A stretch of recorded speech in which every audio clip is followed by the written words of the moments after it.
Olá, boa noite, a paz a todos, chegando para mais uma meditação na Palavra de Deus.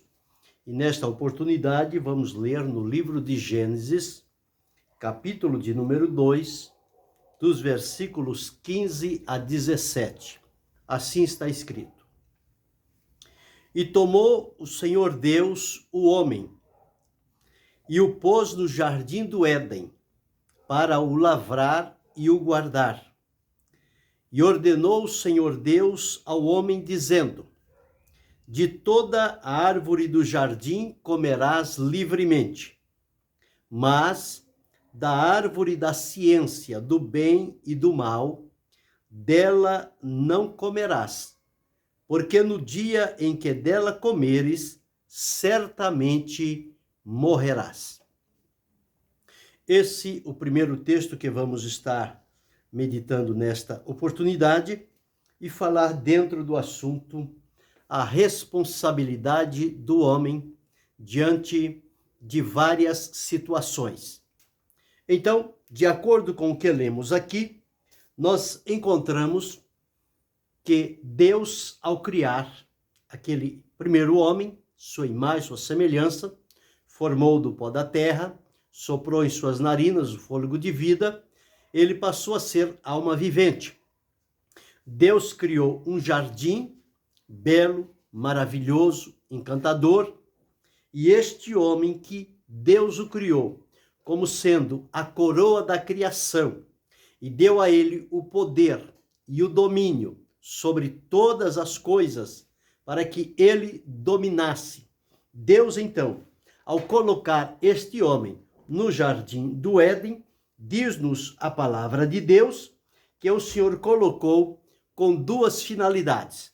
Primeiro, Deus o colocou para lavrar o jardim, cuidar dele, não deixar que nada diferente pudesse ocupar o espaço naquele jardim. Então o homem teria essa responsabilidade dupla. Depois nós vamos entender que ela passa a ser tripla. Mas inicialmente é uma responsabilidade dupla. Por quê? Porque Deus, quando coloca no jardim, Deus dá duas funções. Diz ao homem que é para ele lavrar o jardim, que é para ele preparar, é para ele cuidar, é para ele ter responsabilidade naquele jardim e que o resultado do seu trabalho seja frutífero, seja bom, seja agradável. E o outro ponto é que ele deveria guardar aquele jardim. Ele deveria oferecer proteção ao lugar onde Deus o havia colocado. Então essas duas responsabilidades, inicialmente, Deus deu ao homem. E ao dar essas duas funções, que o Senhor coloca lá no jardim, nós encontramos que o Senhor, então, agora ele dá uma ordem. Ele ordena, e ele diz a este homem, que ele colocou no jardim do Éden, as seguintes palavras: E ordenou o Senhor Deus ao homem, dizendo: De toda a árvore do jardim comerás livremente. Então o que Deus estava dizendo é que naquele jardim ele já estava formado. Era como se fosse um pomar, porque tinha também as árvores frutíferas. E Deus disse: de todas as árvores do jardim, o homem poderia comer. Então lá tinha a árvore da vida e tinha tantas outras árvores lá. Mas Deus faz uma ressalva. E no versículo 17 ele diz o seguinte: Mas da árvore da ciência do bem e do mal, dela não comerás. Porque no dia em que dela comeres, certamente morrerás. Então Deus franqueou tudo ao homem, exceto uma única árvore que estava bem localizada. O Senhor disse que ela estava no meio do jardim. Então, não era difícil encontrar esta árvore. Ela não estava escondida por um canto entre uma e outra. Ela estava no meio, como sendo uma árvore central. E esta árvore, Deus disse ao homem: dela não comerás, porque no dia que comer, certamente morrerás. E morrendo, ele vai perder a eternidade que Deus tinha colocado no coração do homem, porque Deus o criou para ser eterno, e com isto ele vai perder esta eternidade, os seus anos serão abreviados na terra, e ele vai então ter algumas consequências. Mas aqui foi a advertência que Deus fez. Deus não faz nada sem avisar. As pessoas, quando cometem qualquer atitude contrária à vontade de Deus, não é por desconhecer a vontade de Deus. Porque antes Deus esclarece, Deus torna claro aquilo que ele está dizendo.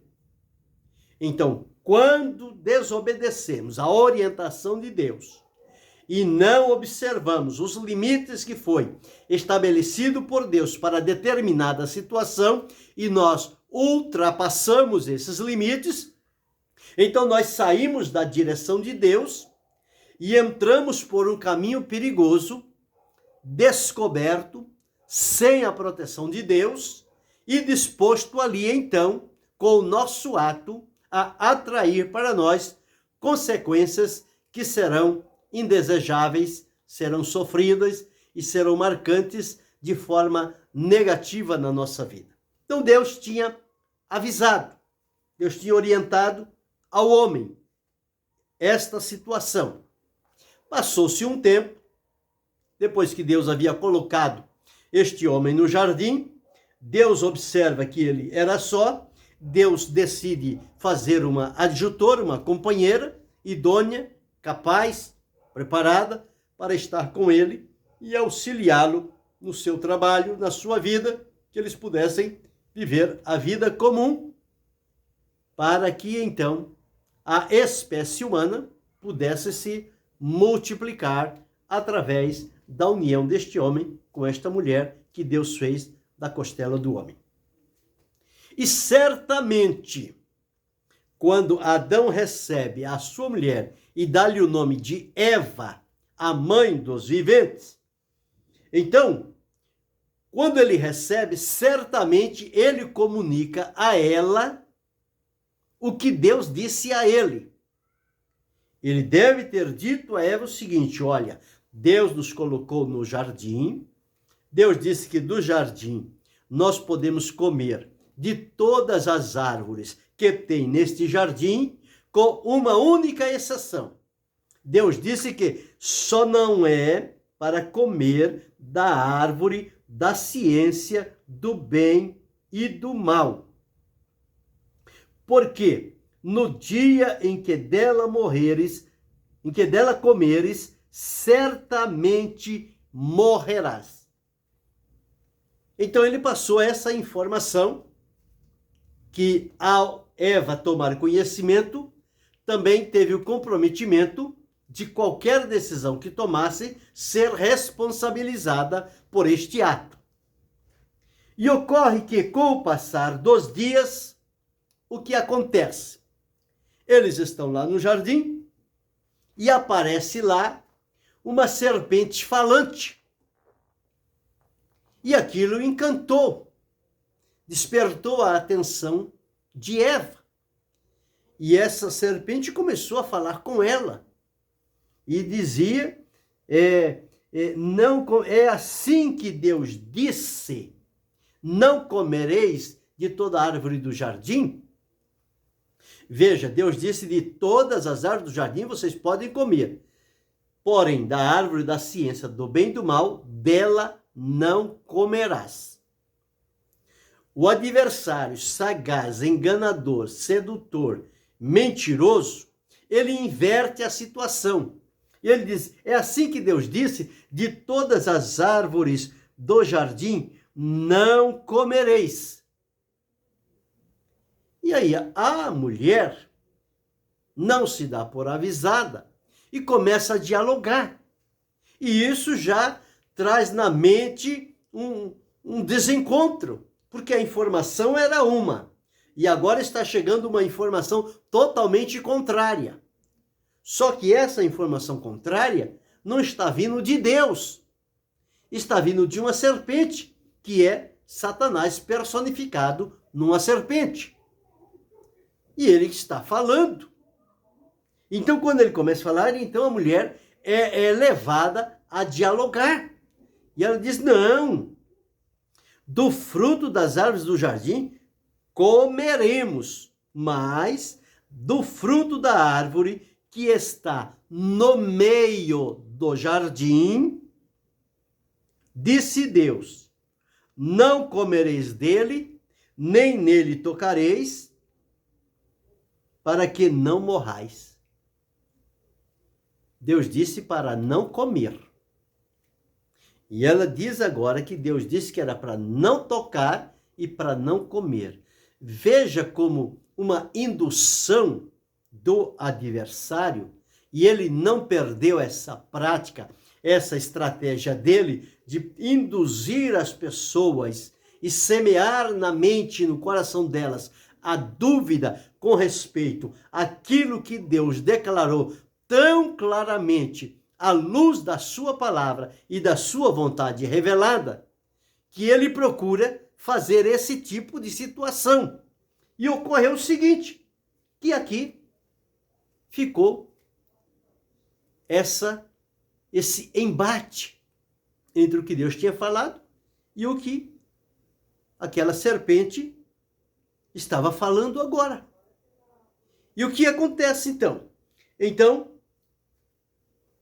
fez-se uma confusão, já se despertou para outra situação, e agora o que faz? Agora a mulher, ela olha para a árvore, ela vê que a árvore é boa para comer, ela é agradável aos olhos e ela é desejável para dar entendimento, porque era a árvore da ciência do bem e do mal, que Deus disse para não comer, porque no dia que comer, certamente morrerás. Foi isso a palavra de Deus. Deus deu a palavra claramente. Porém, aqui houve uma sedução do adversário, um engano. Ele levou-a à prática de uma desobediência a uma ordem de Deus. E o que ela fez? Ao tomar desse fruto e comer, é a linguagem que a palavra de Deus traz para nós, ela deu a Adão e ele comeu com ela. E a partir dali, caíram dos olhos dele a inocência e eles começaram a olhar que eles estavam nus e se envergonharam um do outro. Porque o adversário disse que quando eles comessem daquele fruto, eles seriam igual a Deus. Coisa que o adversário que estava induzindo naquela hora, ele teve esse propósito de ser igual a Deus. E foi destronado e por isso transformou-se neste adversário. Bem, mas aí Deus aparece, como todas as tardes pela viração do dia, Deus vinha ao encontro de Adão e tinha momentos de comunhão com ele, eles se conversavam e era prazeroso ter a presença de Deus naquele jardim maravilhoso e encantador que Deus havia criado. Mas neste dia aconteceu algo diferente. Deus aparece e o homem se esconde. Então Deus chama, Adão, onde estás? E ele não responde. Quando houve a insistência, ele disse, ouvi a tua voz e temi, e escondi-me porque estava nu. Então veja já as consequências que veio. Ele não sabia dessa nudez, porque eles estavam no estado de inocência diante de Deus. Então não se envergonhavam. Mas agora, com essa descoberta, com o comer desta árvore, abriu-lhes o entendimento e eles reconheceram que estavam nesta condição. E ele diz a Deus, ouvi a tua voz e temi, fiquei com medo. E fiquei com medo porque eu estava nu e escondi-me. Então Deus agora continua a pergunta. Quem te mostrou que estavas nu? Ele disse, a mulher que tu me deste, ela comeu do fruto, me deu e eu comi. E Deus perguntou à mulher, a mulher disse, a serpente me enganou. Então, o ser humano, com a desobediência e a entrada do pecado no mundo, ele sempre fica jogando a culpa nas costas de outro. Ele nunca é responsável por nada. Ele sempre quer se sair por cima. Quer se sair como uma vítima, como um inocente, como alguém que foi enganado, mas o culpado foi o outro. Adão fez assim, culpou a Eva. Eva culpou a serpente. A serpente, como não tinha que culpar, o Senhor veio e sentenciou os três de uma só maneira, de uma só forma. Deus disse à mulher que ela, a serpente, que ela seria maldita, mais do que toda besta fera, do que todos os animais do campo, e ela andaria sobre o seu ventre, se rastejaria e pó comeria todos os dias da sua vida. Então a serpente não rastejava, não comia pó, mas agora, no juízo de Deus, ela vai passar a ter essa condição de vida. E a mulher, Deus disse que poria inimizade entre a mulher e a serpente, entre a semente da mulher e a semente da serpente, havia uma inimizade. E a semente da mulher, nós observamos que depois, ao longo dos séculos, referindo-se ao Senhor Jesus. E ao homem que ele, como deu ouvido e desobedeceu, Deus disse então que espinhos e cardos a terra ia produzir. Aquilo que ele tirava com facilidade da terra para o seu mantimento, agora ele ia tirar com dificuldade, porque ia nascer espinhos e cardos, ervas daninhas, ia ocupar o espaço das hortaliças, das verduras, das árvores frutíferas, e o homem teria trabalhos redobrados. E com isso também o suor do seu rosto. Cada esforço, trabalho que ele fazia, ele estava sentenciando a sua vida, diminuindo a força da vida e as energias que Deus tinha lhe dado, e os seus anos de vida passaram então a ser abreviados, e ele iria defrontar agora com a consequência da morte. E a morte, como consequência do pecado, ela vem em 3 estágios. Primeiro lugar, o homem morreu espiritualmente. Ele tinha comunhão ininterrupta com Deus. Não havia barreiras. Todos os dias, pela viração do dia, Deus apresentava-se, o homem apresentava-se e o momento era de comunhão.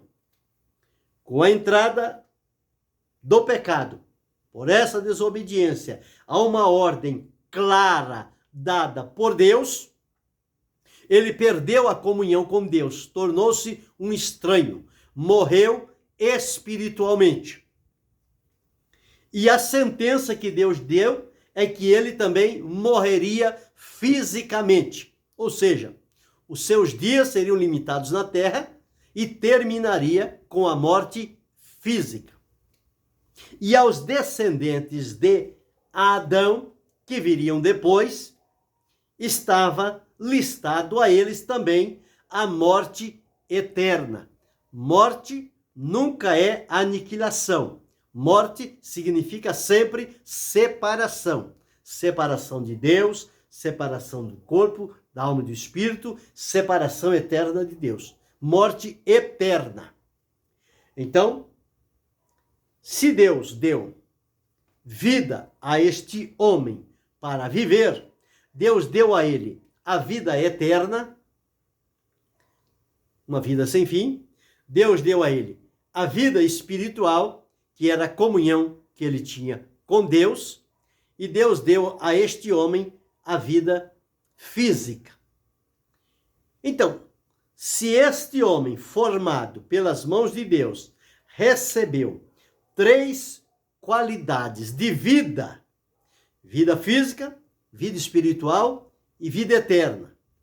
quando ele desobedeceu a orientação de Deus, ele atraiu para si também 3 tipos de morte.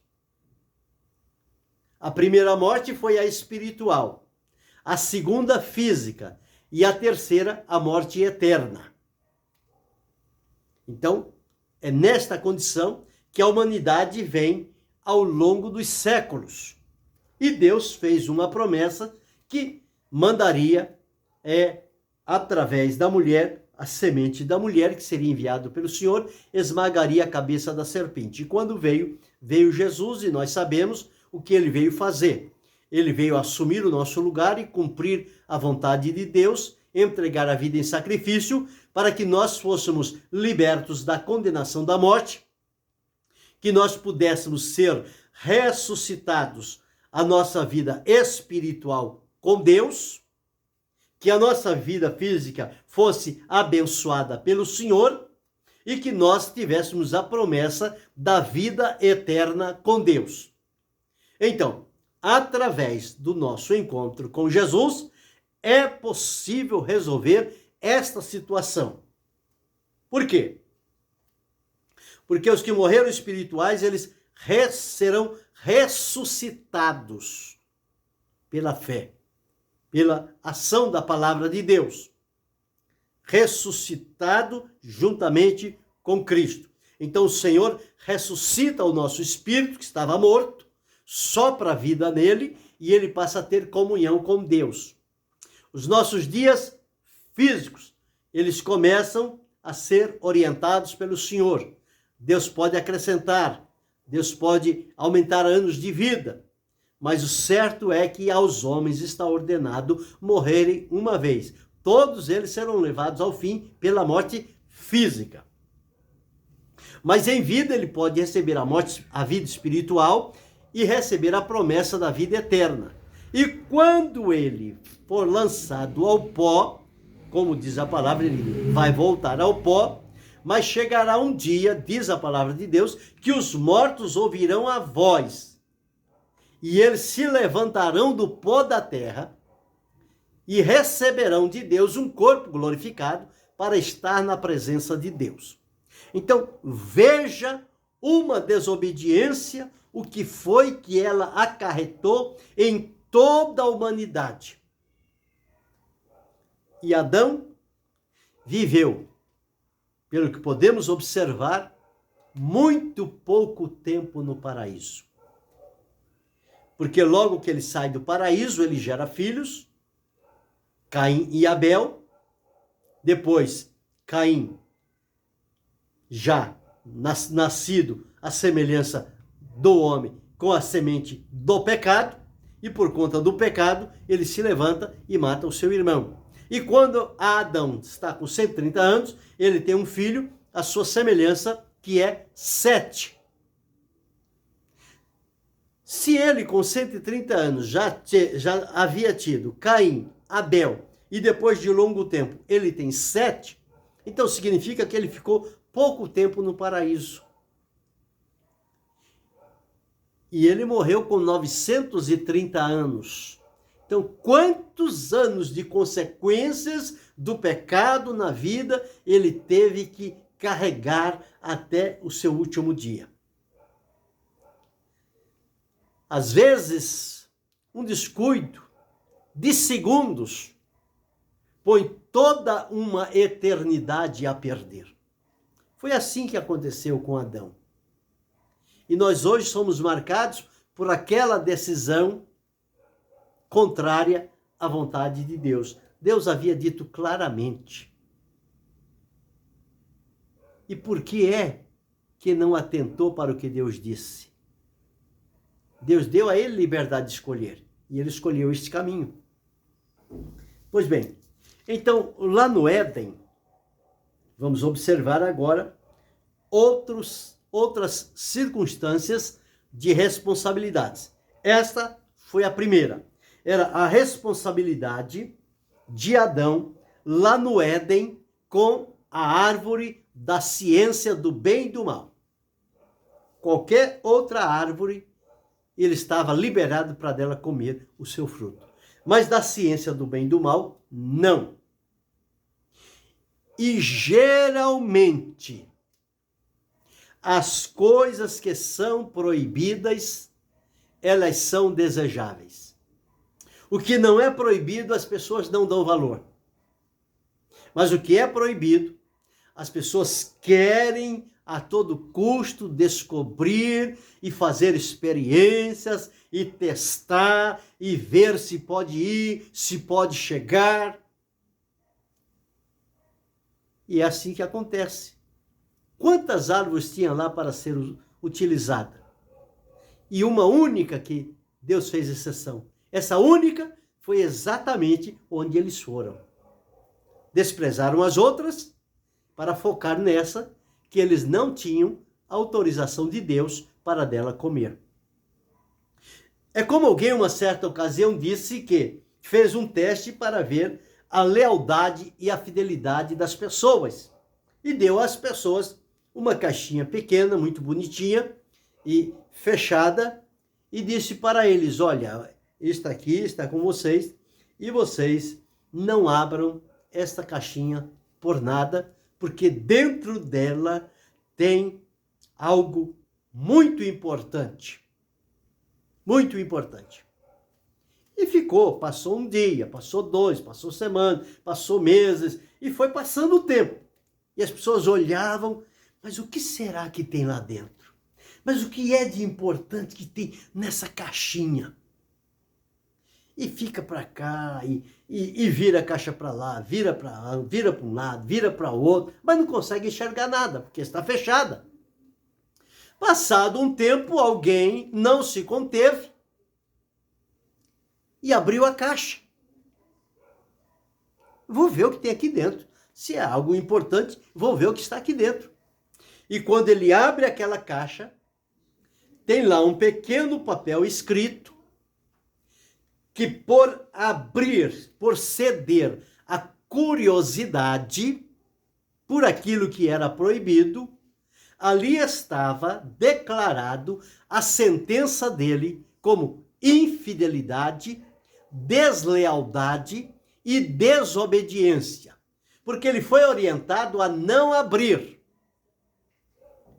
E a curiosidade pelo que é proibido fez com que ele abrisse. Então ele perdeu a oportunidade. Então veja, é assim que acontecem as coisas. Tudo que é proibido as pessoas desejam e fazem força para descobrir por que é proibido. E quando eles provam o que é proibido, a sentença do pecado está na vida deles e eles então perdem a bênção de Deus. Quantas pessoas que estão servindo a Deus e Deus lhe abre um céu de bênçãos, de oportunidades, de talentos, de capacitações, mas coloca uma única restrição. E as pessoas abandonam tudo, mas querem desfrutar daquela restrição que Deus colocou. E quando fazem isto, eles perdem tudo. E alguns não encontram lugar de arrependimento. Perdem-se por toda a eternidade. Veja este exemplo de Adão. Com Noé, Deus também fez com ele um trato. Deus orientou Noé o que ele ia fazer, como ia fazer, deu as orientações, as instruções para Noé sobre a construção da arca, e Noé fez, construiu e apregoou que Deus ia mandar um dilúvio.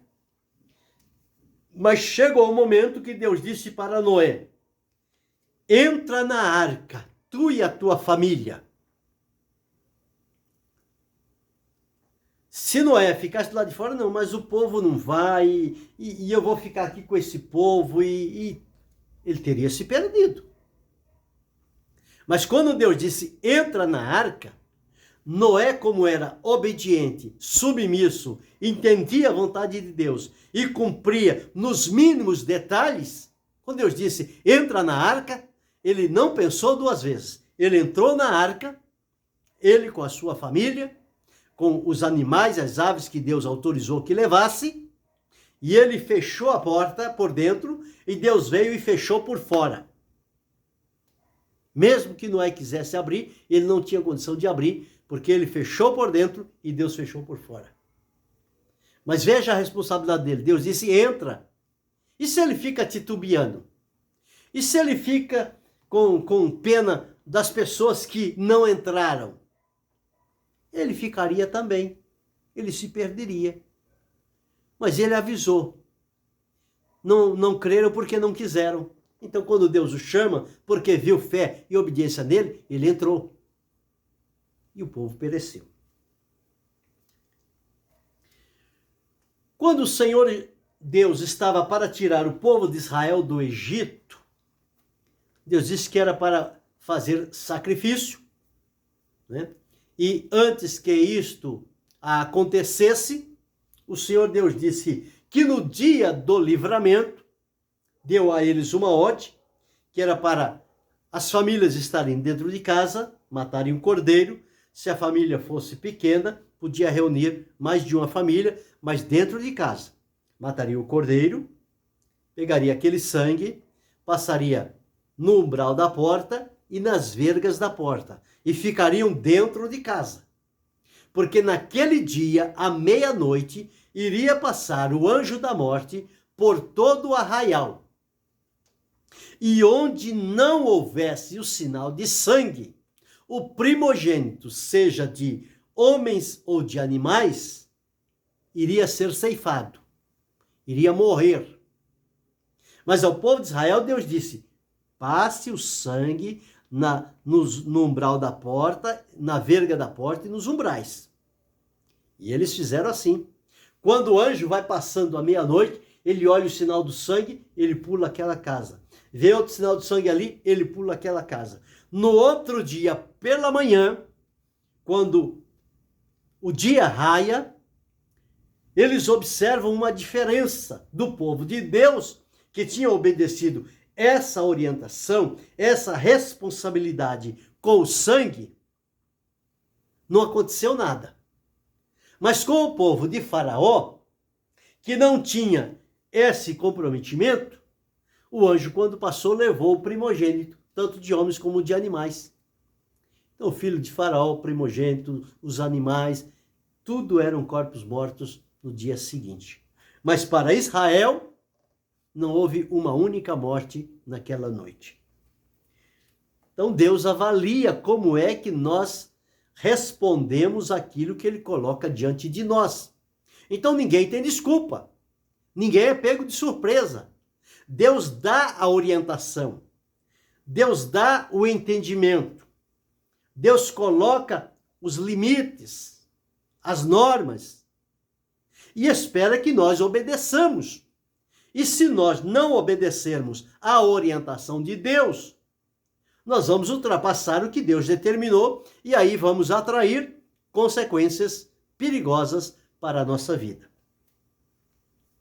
Com Raabe, quando foi enviado os espias por Josué para ver lá a cidade de Jericó e fazer avaliação da cidade, do fruto da terra, das pessoas que lá habitavam, tudo isso que eles foram observar por ali, esta mulher os recebeu em casa, demonstrou temor a Deus, demonstrou fé, acreditou que o Deus deles era o Deus verdadeiro, e quando ela os escondeu para que eles não fossem mortos, e depois os mandou embora, já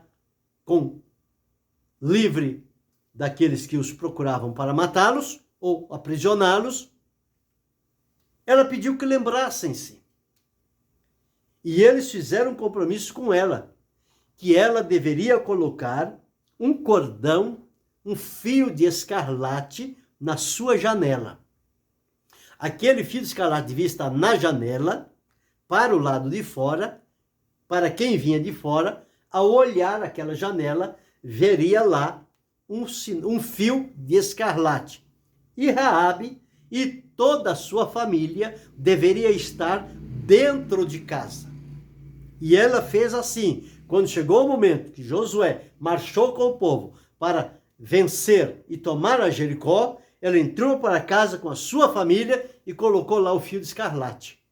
Quando eles vieram, que observaram o fio de escarlate, pouparam a vida de Raabe e de toda a sua família. Por quê? Porque eles estavam avisados e ela também. Se ela não se dá por avisada, não coloca o fio de escarlate e não fica dentro de casa, quando eles viessem a Jericó, ela também seria levada juntamente com os outros. E seria ceifada a sua vida e de sua família. Mas por crer no que foi falado, assumiu o comprometimento, colocou o fio de escarlate, chamou a família para dentro, então foi salva Raabe e toda a sua casa. Quando o povo de Israel no deserto murmurou contra Moisés e a maneira que Deus estava agindo, isso pesou mal ao coração de Deus. E Deus enviou então serpentes ardentes que vieram contra aquele povo. E à medida em que eles eram picados por aquelas serpentes ardentes, eles morriam imediatamente. E morreu muita gente, porque eles se rebelaram contra Deus. E a serpente ia pegar justamente os que se rebelaram contra Deus, os que murmuraram, não aceitaram o direcionamento de Deus. Então a serpente tinha autorização para picá-los e eles eram levados à morte. Quando Moisés clama e fala com o Senhor, Deus ordena a Moisés que construa uma serpente de metal, coloque sobre uma haste e dá ao povo a seguinte orientação, para que o povo ficasse atento. À medida em que eles fossem picados pelas serpentes ardentes, eles olhassem para a serpente de metal e a morte seria repreendida da vida deles. Eles não morreriam. Era como o livramento que Deus tinha providenciado. Mas tinham que olhar para a serpente de metal. Não adiantava ser picado pela serpente e Deus prometeu, está tudo certo. Não, tinham que olhar. Eles tinham a responsabilidade de olhar para a serpente de metal. Foi o símbolo que Deus usou para livrar o povo da morte. Dias atrás, eu falei sobre Ló. Quando os anjos de Deus tiraram a Ló de Sodoma e Gomorra, o Senhor disse para ele, não olhes para trás. A mulher dele olhou, ficou convertida numa estátua de sal, mas Ló não olhou. E por conta disso, ele permaneceu vivo. Ele foi liberto da destruição de Sodoma e Gomorra. Quando Deus enviou o seu Filho Jesus Cristo, que ele veio como prova do amor de Deus, e a palavra de Deus diz, porque Deus amou o mundo de tal maneira, para que todo que nele crê não pereça, mas tenha vida eterna. Então Deus demonstrou este amor ao entregar o seu Filho Jesus Cristo, como preço de redenção pela humanidade. Então, ninguém pode dizer que não sabe do amor de Deus, porque o amor de Deus está demonstrado em várias situações, na natureza, nas pessoas e no coração do ser humano. É o amor de Deus. Deus, por amor, ele deu o melhor que tinha para que as pessoas não pereçam, não morram no estado de pecado, mas que creiam no Senhor para que não pereçam. Então não tem ninguém desculpável. Por quê? A palavra de Deus é proclamada, é anunciada aos quatro cantos da terra. Anunciando, convocando, convidando as pessoas para que eles venham a Cristo e sejam perdoados, libertos, recebam de Deus a vida espiritual, a vida eterna e tenham a promessa da vida física, da ressurreição para um corpo glorificado, semelhante ao de Jesus. Então o mundo tem essa responsabilidade para com o Evangelho. O Evangelho está anunciado. Mas eles não podem se fazer de surdo. Eu não ouvi, eu não sabia, eu não entendi, ninguém me falou nada. Ele está em alto e bom som, sendo anunciado. Então está aqui essas responsabilidades. A responsabilidade é individual. Eu não posso ser responsável por um terceiro, por uma outra pessoa. Cada um tem que ter a sua responsabilidade e o comprometimento pessoal diante daquilo que de Deus está revelado, demonstrado e anunciado por este mundo afora. Então é preciso estar atento para não perder a oportunidade que Deus abriu para todos nós e com isso ficarmos fora do plano da salvação de Deus através de Jesus. Então veja quão grande é a nossa responsabilidade. Nós não podemos descuidar. Nós não podemos nos fazer de cegos nem de surdos. Nós temos olhos para ver, ouvidos para ouvir. Estamos vendo as coisas como se movimentam. Estamos ouvindo como a palavra vem sendo proclamada. E como o Espírito de Deus vem trabalhando na vida das pessoas. Para que eles não tomem decisões erradas, mas procurem o caminho certo. Jesus disse, eu sou o caminho, a verdade e a vida. Ninguém vem ao Pai a não ser por mim. Jesus é o único caminho. Porque não há outro nome em cima do céu ou embaixo na terra pelo qual devamos ser salvos. Unicamente é o nome de Jesus. Somente Ele. Então, atentemos para esses comprometimentos que precisamos ter, a responsabilidade que Deus coloca sobre a nossa vida pelo conhecimento que dele é dado, através da natureza e através da exposição da sua palavra. Então, observe aqui 7 responsabilidades que foram dadas ao longo dos séculos às mais diferentes pessoas.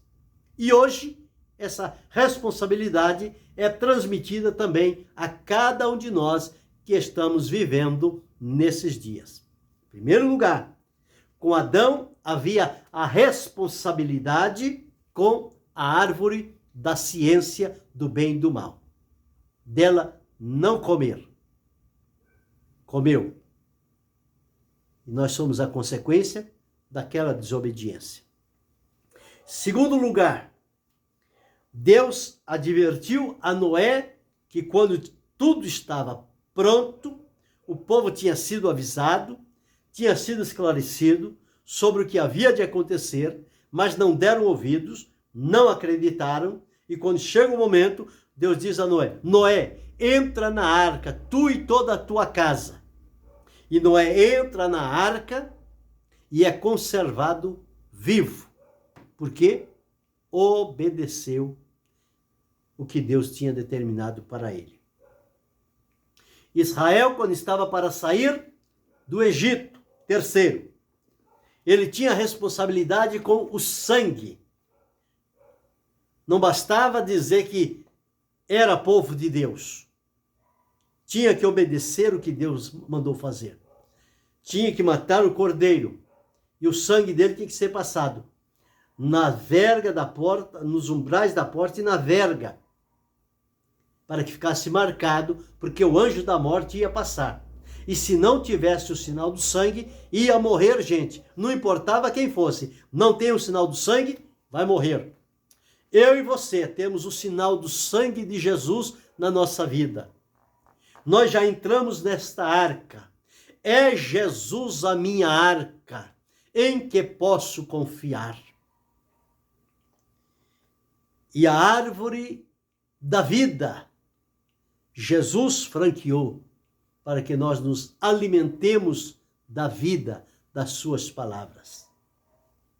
Em quarto lugar, sobre Raabe, a responsabilidade com o fio de escarlate.